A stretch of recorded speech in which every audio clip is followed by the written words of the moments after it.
Um, Before starting this webinar, we must remember it's the day for martyrs as well. It's the day, it's the 26th November, uh, and the most memorable day for us. We remember today our martyrs Bombay attack in 2008 also. So before starting this webinar, we must pay homage for them. And for a single minute, we have to keep quiet and then we will start.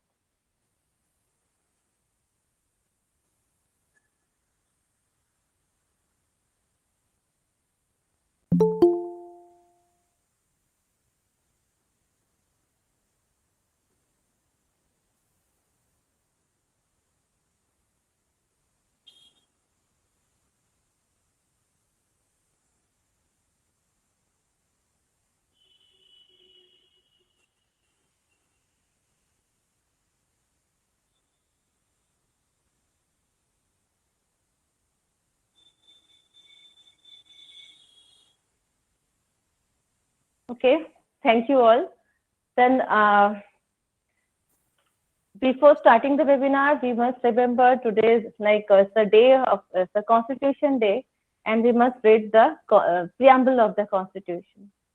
So, we, the people of India, having solemnly resolved to constitute India into a sovereign, socialist, secular, democratic republic, and to secure to all its citizens justice, social, economic, and political liberty of thought, expression, belief, faith, and worship, equality of status and opportunity, and to promote among them all fraternity, assuring the dignity of the individual and the unity and integrity of the nation. In our Constituent Assembly, this 26th day of November 1949, do hereby adopt, enact, and give to ourselves this Constitution. By reading this preamble, good evening, all of you. I am welcoming all. Dear sir, we have our honorable speaker, sir, Professor Manish, sir. You are most welcome. And very good evening to all of you again, and very welcome to all. Before and then I must recalling our senior professor, Professor Ajaya Sarkar. He is an associate professor of Department of Political Science. So Ajaya, the dais is yours now. Please give some light on this day and start the webinar. Thank you. Thank you, Tulika, for inviting me, and good evening, everybody. Now we're waiting eagerly to hear Professor Manish. But before that, I would like to share some of my thoughts, not for our learned guest, but for our general participants as an introductory note. The Constituent Assembly of India was an, I think, unique adventure on the part of an emerging state, which brought a diverse group of people and forces to produce a rule book in the form of a legal document certified by a sovereign power that would protect their mutual rights and an articulated collective identity. That's the Constitution of India passing. On this very day, that is 26th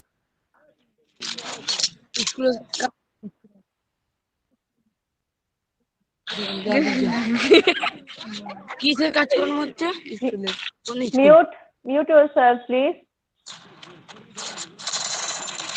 Mehuli, otherwise you can remove them.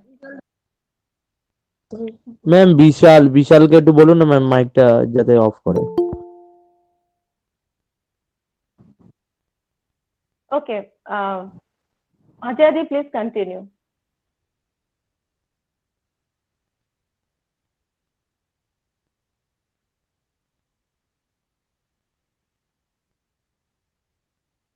Ajay, please continue. Am I audible? Yes, Yes, yes, ma'am. you are. Yes, yes. Yes, কি ma'am. কোথা থেকে audible? এতক্ষণ তো বললাম, শোনা যায়নি কিছু? না না মিউট ছিল। ওহো। Good evening, everybody. Waiting eagerly to hear Professor Manish. শুনেছি But- এইটা হয়েছিল এরপরে আচ্ছা আচ্ছা।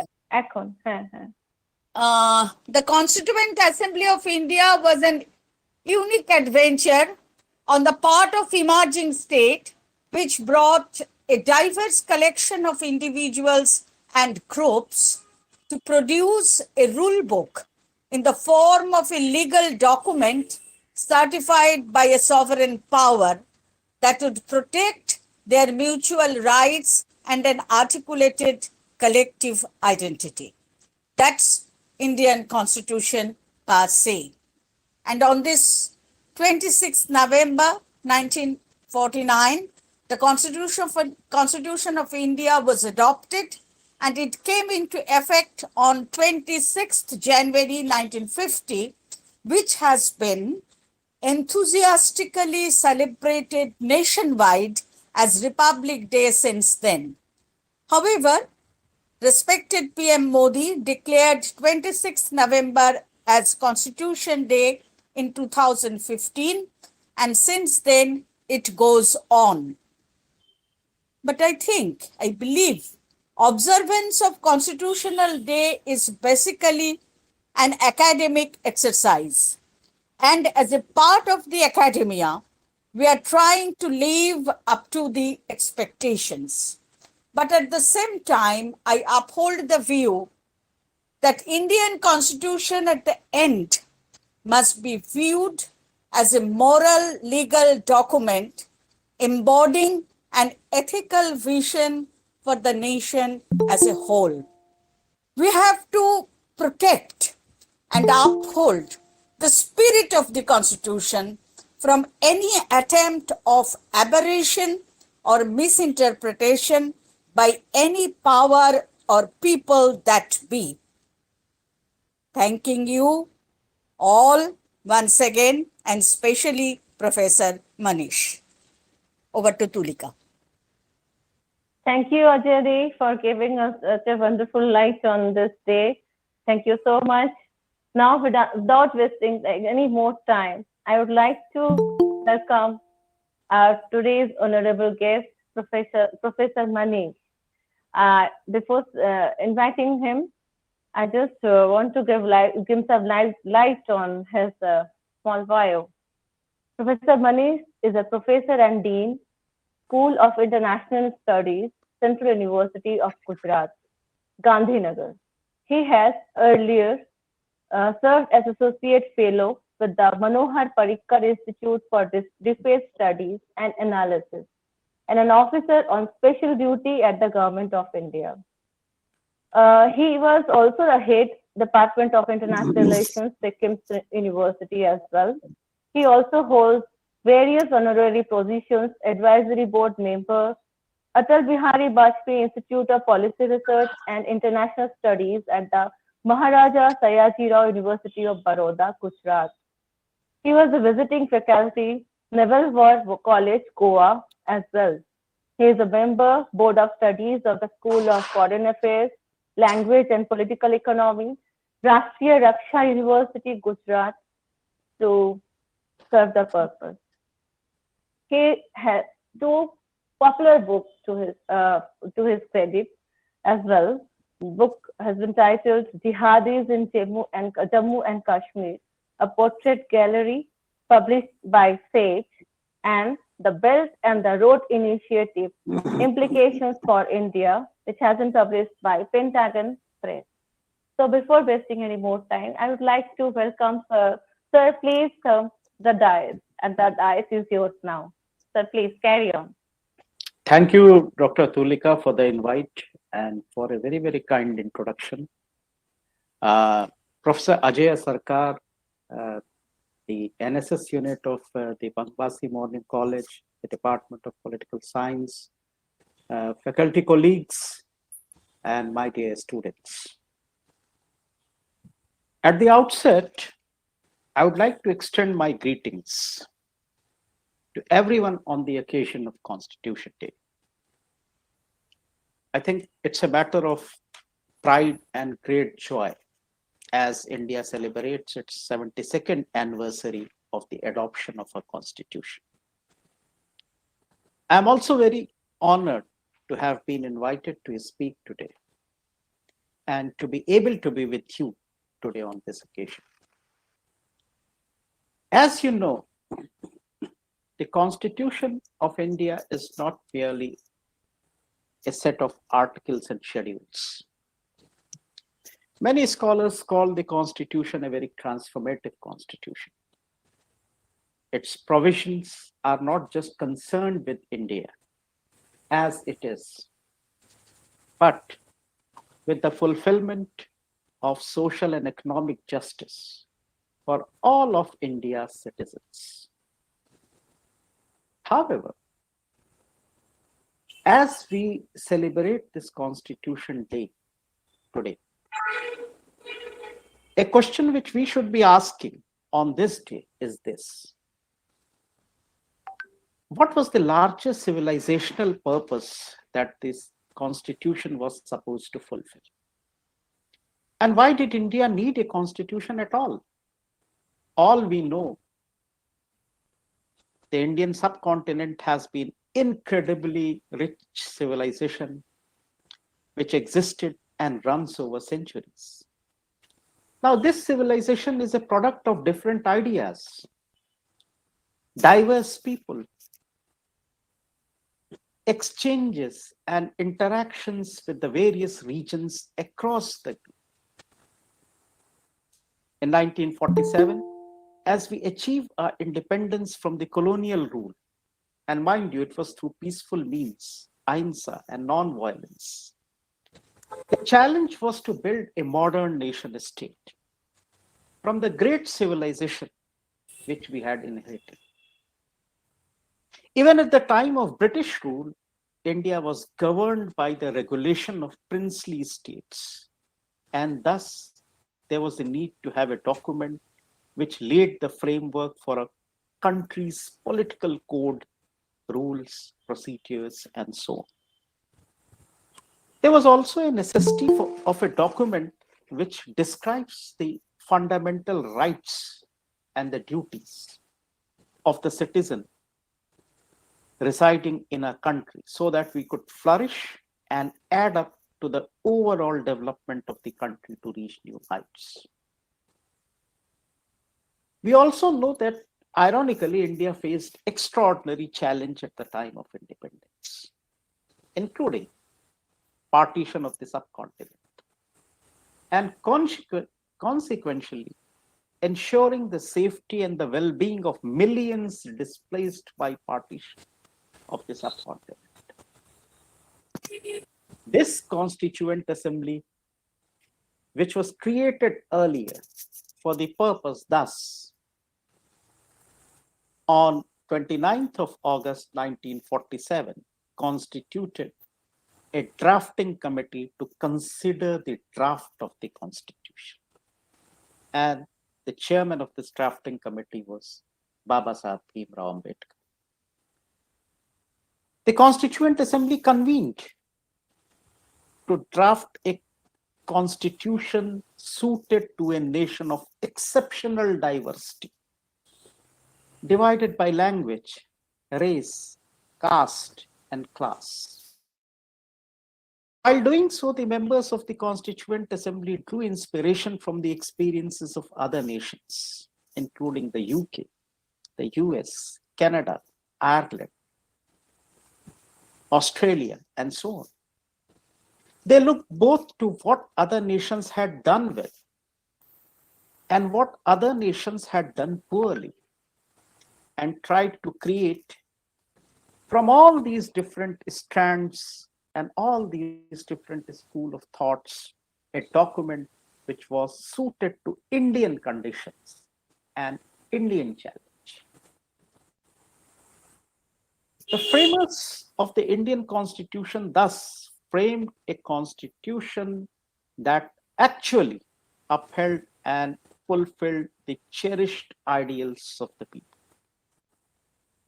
As we all know, the Constitution of India, which is the largest written constitution in the world, thus lays down the framework that deals with power, structure, procedure, and duty of the government. It talks about the fundamental rights. It talks about the directive principles. It also talks about the fundamental duties. The Constitution Day is therefore celebrated every year on 26th of November. And it is this day when a constitution was adopted in the year 1949 by the Constituent Assembly. Formally, the constitution came into implementation in the year 1950 on 26th of January, which is known as the Republic. This day is also known as Samvidhan Divas in the literal terms in India, because it also commemorates and celebrates in honor of Dr.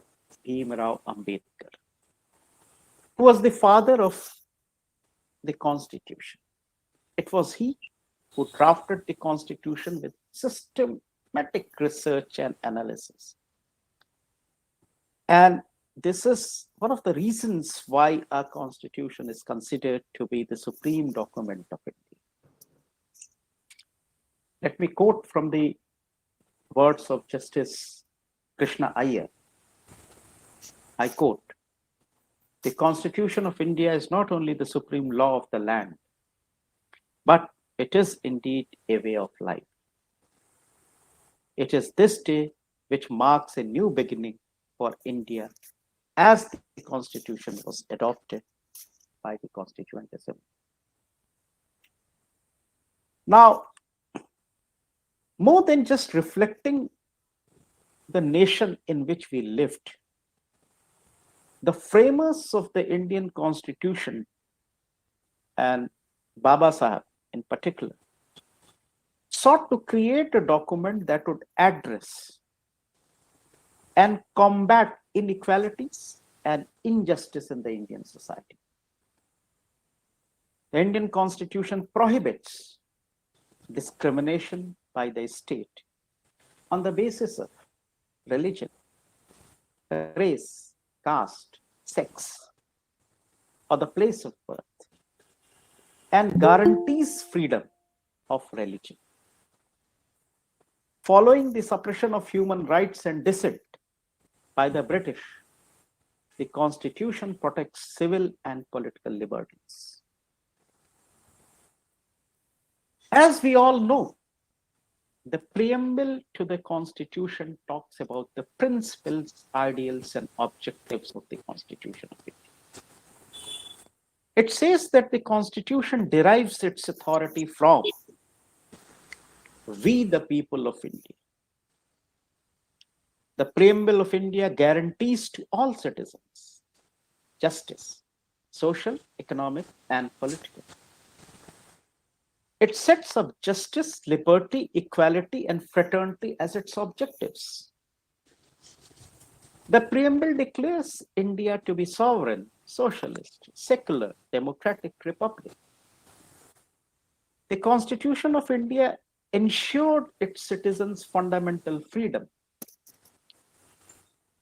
As I said, the Indian Constitution is very, very long, and it has become much longer over the course of over 100 amendments since India's independence. And therefore, this Constitution contains a mixture of fundamental rights, protecting individual civil liberty, directive principles expressed as broad aspirations setting out the ideals and goals of the Indian state. Now, some of the key elements of this constitution under part 3 of the constitution, which deals with fundamental rights, essentially guarantees and protects our human rights. The freedoms mentioned under part 3 basically aims to keep the citizens and their rights at the center stage. The very purpose of providing fundamental rights was to instill in the people a sense of security and confidence. The members of the Constituent Assembly were very, very keen on introducing this particular right as part of the Constitution. The fundamental rights are necessary outcome, as I say, of the preamble, which declares that the people of India have solemnly resolved to constitute India into a sovereign democratic republic and to secure to all citizens justice, social, economic, and political liberty of thought, liberty of expression, belief, faith, and worship, equality of status and opportunity. Now, as I said, right to equality is one of the cornerstones of Indian Constitution. The underlying object of Article 14 is to secure that all persons, the equality of status and opportunity as mentioned in the preamble is guaranteed. Now, there are two concepts which are involved in Article 14, and this is important to understand. The first of them is equality before law and equal protection of law. Equality before law actually ensures that there is no special privilege to anyone and that all are equally subject to law of the land irrespective of their status. This is, however, not an absolute guarantee, as there are certain exceptions too. The second concept, which is equal protection of law, does not postulate an equal treatment of persons. It rather implies that like should be treated alike without any discrimination. So, if you go through the Constitution, these are very key elements over which the members of the Constituent Assembly thought about, they pondered, and that's how this Constitution came. The other important aspect of the Constitution talks about justice. The idea of justice is seen as having implications in varied fields, be it economic, be it political, be it social. If we talk about social justice, then that denotes that equal treatment should be meted out to all citizens without any social discrimination. If we talk about political justice, then it implies that equal participation in the political process by all adults. With regard to economic justice, it means that there should be non-discrimination between people on the basis of any economic factor. As we all know, India is a birthplace of 4 major world religions: Hinduism, Jainism, Buddhism, and Sikhism. And therefore, it's the most diverse nations when it comes in terms of religion.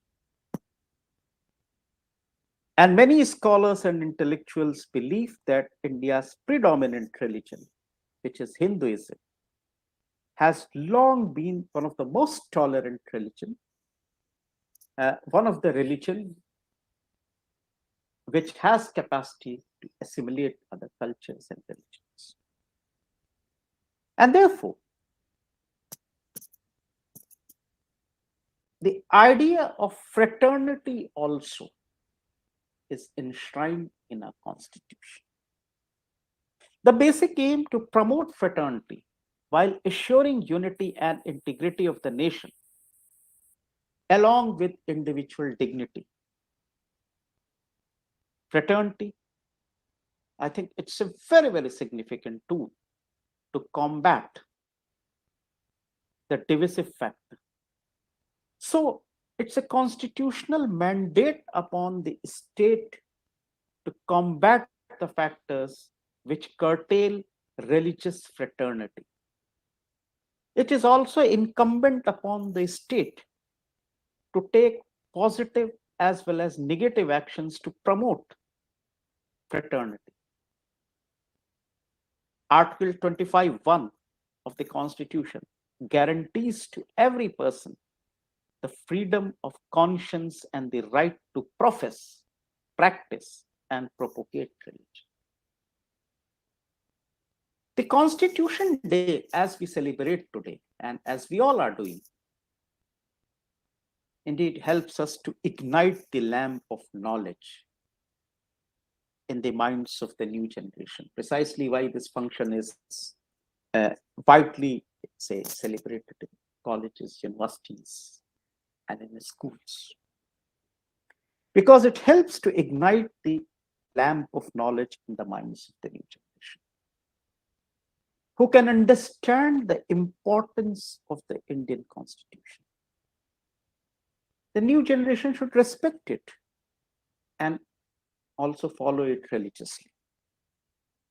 And therefore, celebrating Constitution Day is a way by which we all can pay tribute also to the father of Indian Constitution, his philosophies and thoughts. Indians have strived to ensure that promises and guarantees of the Constitution are reflected in practice. Where appropriate, the courts have worked in collaboration with Indian government to ensure that the promises of the Constitution are upheld.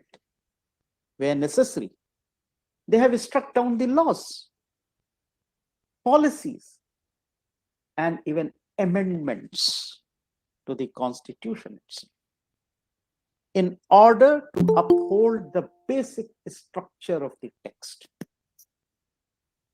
You have executive, you have a legislature, you have a judiciary. Some of the rights which are given to the judiciary indeed are unique in the sense that no constitution in the world gives such rights to the judiciary. For a simple reason that the judiciary should also be, and not just to judiciary, all institutions should be in a position to uphold the basic structure of the text, which is the Constitution. As India celebrates the Azadi Ka Amrit Mahotsav, or the 75th year of independence, I think it's time for all of us that we reflect upon the ideals of our Constitution. It's also time that we not just reflect, we also interpret it, because it's the 75th year, and now we are ushering into a new era, which is completely a young generation, aspirational young population of India, which is likely to build the new India. And I think it's very important, therefore, that this generation should also know the struggle of our freedom fighters, the aspirations of the freedom fighters, and how a civilization was transformed into a modern state through a book called Constitution of India. I'll stop here and let me again thank you for having me to deliver this address. Thank you. Thank you so much, sir, for a wonderful deliberation, sir. Your illuminating lecture. Of course, this day is very much vital for us, for celebration, for our younger generation as well. So, students, those who have any questions, please put it in the chat box or you can ask directly. Those who have any questions. Good evening, Mr. Okay. Sahil, yes, ask. Sir, can we delete an act instead of amendment the act? Totally delete. The chat. Absolutely. There are processes within the constitution itself, right, through which this can be done. But yes, I mean, it goes through a certain process. Thank you, sir. Okay, and then any other question? Any other question?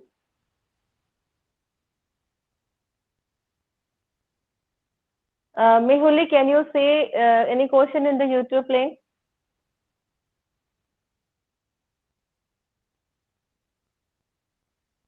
Mehuli, is there any question in the YouTube? No. Okay. Okay. Didi, actually, I don't have any Okay. question, but I have a little confusion, or I think I am not clear about the thought or the process. That as we all know that the word secularism is incorporated in the preamble in the 47 Amendment Act in 1976. But before that, we already are secular. But where is but is there any kind of necessary but that the word secularism can is the is necessary to that the word secularism is behind the incorporation of the word the secularism?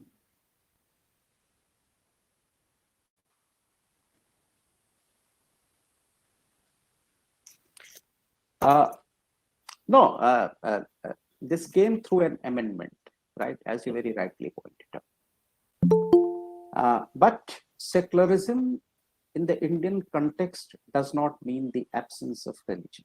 As I said, India is a civilization which is also a birthplace of various religions, at least 4 religions which I mentioned, right? And therefore, you have a right to have your own faith, right? You have to have the right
relations. In fact, even in international relations, also most of the theories which we teach is rather American or Western, right? We haven't developed our own, say, the Indian international relations. And therefore, now, and this is very important question, I would say that now that we are in the 75th year, I think it's time, it's necessary that our universities think and tune our curriculums as per what India is all about, and let the world come and know our own concepts as we normally discuss the Greek city state or Plato or Aristotle. Thank you, sir.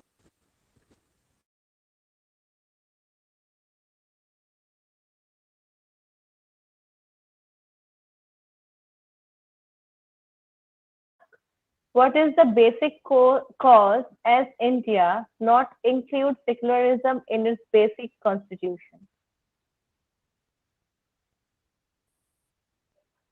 I don't know. I mean, there is a lot of debate, but as I said, the constitution makers and Ambedkar himself was not in favor of using this term initially, because they always thought that Hinduism, as I said, is a very, very tolerant religion as such, right? The Hindu civilization, as we talk about, and there is this civilization runs across now almost 5,000 years. And as I said, your constitution is an outcome of this civilization as well. In fact, in my initial remarks also, what I mentioned was that it's this constitution primarily, say, translates your 5,000 years of ideals, principles into one document in a modern nation state, right? And as I said, being a very, very tolerant civilization, I think this possibly could be reason why our constitution makers never thought about it, or indeed they were not in favor of it.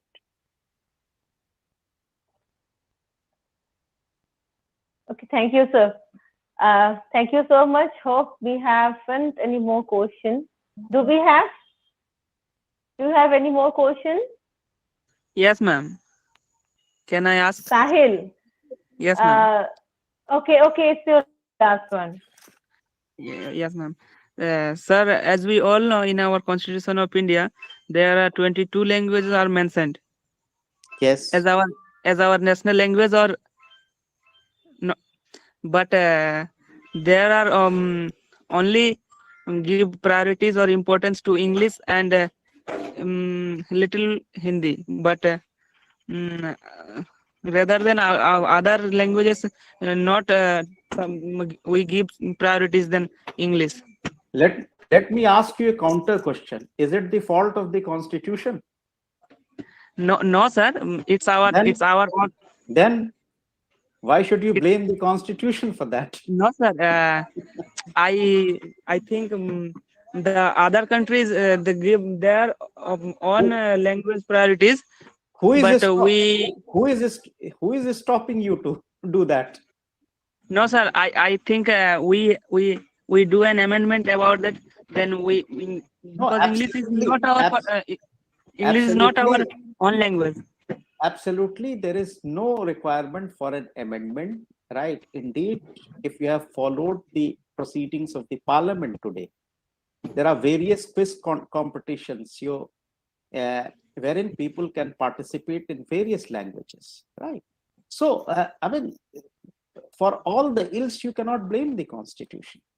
No, sir, I don't blame the constitution. Just I say like China and Brazil, France, they have their own language instead of English, and they give priorities their own language. But we also give importance our English language rather than our 22 languages. See, it would not be proper for us to compare ourselves with either China or Brazil. As I said, India As we is a all very, know, sir, in UPSC or other government state level administrative service, the student of English person, they have advantage from other languages students. anyway, I mean, I can't change your perception on that, but I think the constitution is very clear on this, that it does not discriminate. You are talking about the practices. I think practices Sir, are always an aberration. can we say it's our own made problem? Yes. But sir, I think our parliament to look into this matter. You please And speak to your local member of parliament for this. I think he can take your word forward in the parliament. Hello. yes, sir. Thank you, sir. May I ask? Hello. May I ask one question, sir? Please. Sir, can we make a law according to, without following directive principles? No. I am requesting you to please give your opinion on CAA. No, I think, I mean, this is not a day on which I think I'll be speaking on CAA, right? There is a collective wisdom of the parliament, the legislatures, who are the lawmakers of the country. So I Yes, sir, think it's not yes, a sir. day on which I'll try to either question or comment on the collective wisdom of the parliament. No, actually, I wanted your views, sir, your No, I opinions on mean, this. my views don't matter because I'm not a legislature, right? Yeah, sir. Because The collective wisdom lies with the Parliament of India. They are the lawmakers, right? And they go by what the Constitution has written. And therefore, what you mentioned, the directive principles, they are important in that sense, right? Yeah, sir. Because some says that this doesn't follow the directive principle. Because in many parts of the India that were at that time there was a rally See, against the point is your Constitution gives you the right to challenge the law in the court of law. Yes. There are provisions. The institution. Yes. Has it not happened that the courts have, say, rejected some of the laws? Yes, sir. So there are institutions. Your Constitution gives you, say, checks and balances. They are enshrined in the Constitution, right?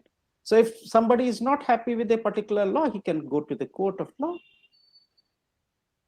So these procedures are very much there in the Constitution. Now, what you are talking about is something which is in the realm of politics, right? Yes, sir. Unfortunately, whether you like it or dislike it, it's the majority of the members of the parliament, the lawmakers, who have come up with the law. And if you are happy or unhappy with the law, then there are other institutions wherein you can take a recourse, right? Yes. This is what your Constitution says. Thank you, sir. Okay, thank you so much, sir. You are answering all the questions very patiently. Thank you so much. And now, actually, we are at the end of this program. And at last, I would like to invite Professor Atul Chandra Biswas for giving the thanks. So please, Professor Atul Chandra Biswas, over to you. Okay, Didi. Thank you, Didi.